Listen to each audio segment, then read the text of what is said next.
Aujourd'hui, ce sont mes dernières heures en Asie. Bon, c'est parti pour la mission, chercher une valise. J'ai besoin d'espace pour mettre tous mes vêtements. Le shop ouvre à midi. Genre le mec veut pas bosser. J'étais un peu stressée parce que je devais me lever très tôt pour aller chercher cette valise et que tous les magasins étaient fermés.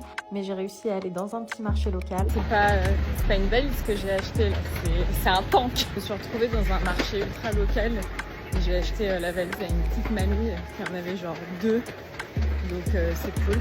Je sais pas trop si elle va tenir la route, mais écoutez, elle est énorme et au moins elle a des roulettes et on peut le porter si on veut. Donc franchement, c'est parfait. Je suis passée au 7-Eleven pour la dernière fois. Et c'est la fin. J'ai commandé mon taxi et c'était parti. C'est vraiment des arnaqueurs au comptoir parce que j'ai un pèse-bagages et mon bagage faisait 17 kilos. Et là-bas, au comptoir, il faisait 19,4.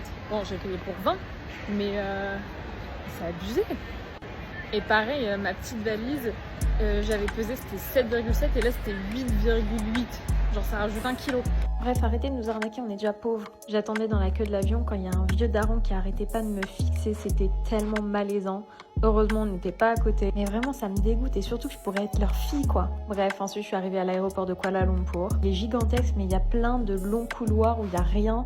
Du coup, je suis allée au lunch pour la première fois de ma vie et franchement, quelle merveilleuse idée. J'ai mangé comme une ogre au buffet et j'ai pu patienter et écrire un peu avant de prendre mon avion parce que j'avais 7 heures d'escale quand même. Ah oui, je vous ai pas dit, je pars en Australie.